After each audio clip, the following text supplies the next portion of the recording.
Hello and welcome to my top 10 least favourite Sinnoh Pokemon. Now I thoroughly dislike Generation 4 for many reasons, but the reason that stayed with me the most has to be its new selection of Pokemon.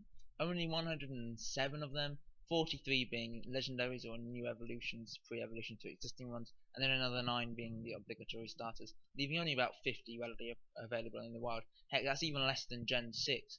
And the only reason that Gen 6 has so few Pokemon in the Pokedex is because a lot of the new ones are Megas, which sensibly do not take up a spot in the Pokedex. I digress horribly.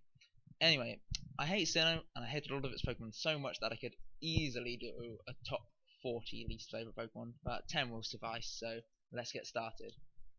Also, slight disclaimer, there will be images of Miley Cyrus and Justin Bieber in this video, you have been warned. At number 10 in my list we have Rhyperior. This is a bit of a left field choice, but people with knowledge of how Pokemon came to be should understand where I'm coming from with this choice. See, Rhydon from Generation 1 was the very first Pokemon to be conceived, hence all the Rhydon statues literally everywhere. And for this reason, it holds a special place in many people's hearts as the progenitor of all other Pokemon. In Gen 1 it was an alright Pokemon, but its crippling weaknesses to water and grass really let it down. Nonetheless, he was a cool looking Pokemon, and the fact that Giovanni had him only made him better. So in Gen 4, like they did with a lot of older Pokemon, they decided to create an evolution for it. Now, I have nothing against Rhyperior as a member of a different evolution line, but I just think it overshadows Rhydon, and later Pokemon players probably don't realise the significance that Rhydon has in the Pokemon universe, and for this reason I feel that Rhyperior is kind of deserving of this spot on the list. Oh, and the Rhyperior that my friend traded to me happened to be called Horny, so there's that as well. At number 9 we have Bibble.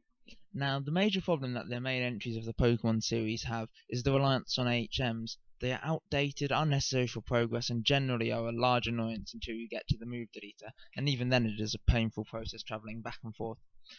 For Sinnoh, they decided to fuse the basic early normal line with the role of HM slave to create the perfect waste of a slot on a team. A necessary waste, sure, but it is so bad stat-wise and looks terrible.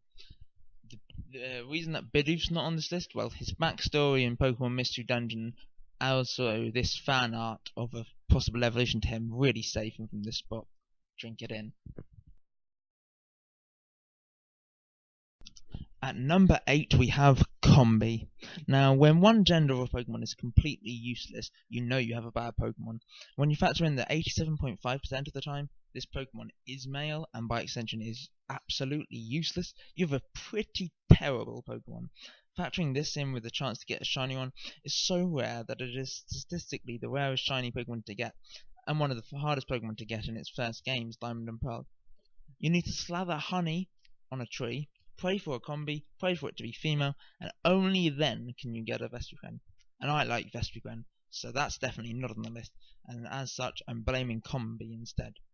Also, fun fact, the most damaging move conceivable in Pokemon requires a Combi as the target. It's pretty much the worst Pokemon in battle ever. So, all in all, Combi does have a lot going for it. All of it is terrible, though. I'll have a link in the description for that video. Number 7 we have Probopass. Now, prepare for some fairly offensive images. Basically, they decided, let's give the dumb-nosed Pokemon from the previous generation a moustache. And let's make its eyes look super derpy. Okay, GG Game Freak, now I have another Pokemon that I absolutely detest. At number 6 we have Happiny. Now, I hate Baby Pokemon, as you all know, but this entry is mainly based on its role in the anime as a super strong Pokemon that can lift giant boulders or blocks of ice, yet its base attack is only 5. Just know, Baby Pokemon already suck big time, making it so unnatural in the anime just adds to my dislike of it. At number 5 we have Grotto. Now, I really don't like any of Gen 4's starters, all lines are fairly bland, and I honestly often drop them from my team when I have to play through the Sinnoh region. Though I don't often replay that region, because spoiler, it sucks. But when I am pushed to make a choice for starter, it will either be Piplup, because Empoleon is alright, or Chimchar because fire frickin' fighting monkey. So I have chosen Turtwig before just because I felt compelled to pick it, but in reality it's a decision I regret wholeheartedly. Eventually it picks up a 4 times weakness to ice. This guy returns to the role that grass starters fulfilled before Sceptile as a wally thing, but Meganium and Venusaur just do its job so much better. But the absolute worst of the evolution line has to be Grotto. It's just plain ugly. I mean, even its name, Grotto, suggests grotty, mouldy, just yucky. I know it's meant to represent Grotto, but even those are kind of damp, filled with horrible creatures. Yuck. At number 4 on my list, we have Lumeon and Finneon. Now, has anyone ever had this Pokemon on their team? I feel like it's one of those Pokemon that's just ignored and shunned by the Poke community, and for very good reason indeed. The evolution line is just so bland in comparison to many previous water lines, and even in contrast to water types introduced later generations. It is pretty much just a pet fish. Add to that it is difficult to find in the wild, requiring a good rod in specific locations, and existence can go completely over your head. It was the last line of Pokemon I needed to complete the Sinnoh Dex in Diamond, and I had to look it up online to find any reference of where it could be. Overall, extremely underwhelming and terrible as the regional fish. At number 3 we have Burmy, Wormadam and Motham. Oh, here comes another stupid bug evolution line dependent on gender. Joy of joys. So Burmy is based on the bagworm, and its evolutionary line does make sense biologically speaking. Male bagworms do metamorphose into moths, hence Motham, whilst the females remain in a pupa-like state, hence Wormadam's similarity to Burmy. But that doesn't excuse how ugly they are.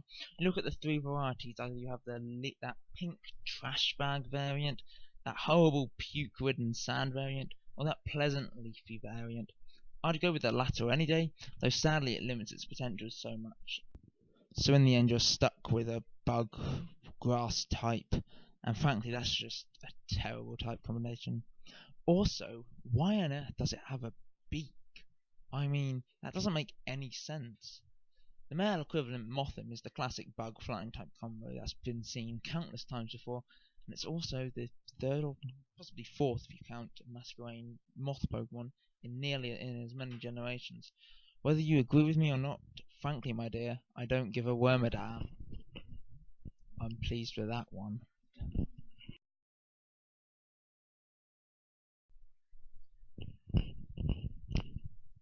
At number 2 we have Licky.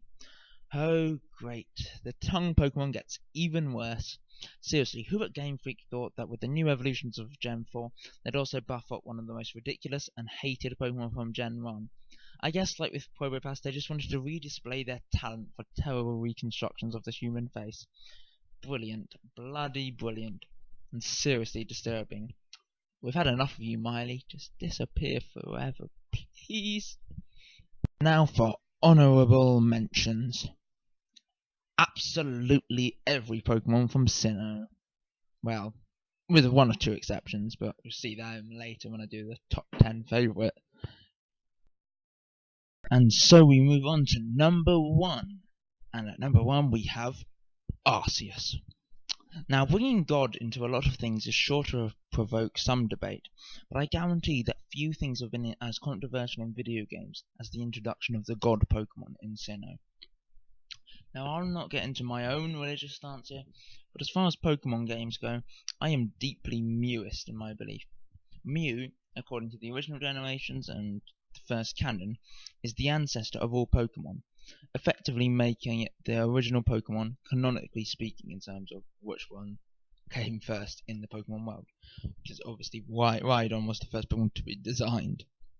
So this was the case from Gen 1 to Gen 3. But then, in amongst the masses of legendaries of Gen 4, came forth a new Pokemon, said to have created the universe. Now, I don't know about you, but if from Mew came all Pokemon, how on earth could Arceus have created the universe? Surely Arceus is like the second Pokemon to be alive, and therefore Mew created Arceus in a realm in which nothing existed, as the universe hadn't been formed. Now this clearly doesn't make any sense, and this has led to many citing that perhaps Arceus isn't a Pokemon, and that it might be another form of being that created the universe and created Mew, from which all other Pokemon appeared. But if Arceus isn't a Pokemon, and is some higher being, then why is it in the Pokédex, able to be caught in Pokeballs, And why can it be defeated by other Pokemon in battle when it's clearly like a god and much stronger than them? As well as this, I feel that if you could have a Pokemon that is God, you effectively disprove atheism within the Pokemon world, and thus no one there can actually be atheistic in their religious beliefs, which I just think is wrong to exclude an entire group of people that just because they don't believe in God, but whereas in the Pokemon world they have to believe. And that's just wrong in my opinion. It's forced religious indoctrination, and it's as bad as ISIS. You heard it here first. Also, its design is just a llama with a funny wing around it. I mean, come on, is this really what God looks like? And thus concludes our trip through the Sinnoh's worst of the worst. Join me next week or some point soon when we'll be counting down Unova, and don't forget to hit that like and subscribe if you enjoyed the video. Anyway, Thimble Bitter signing off. Goodbye.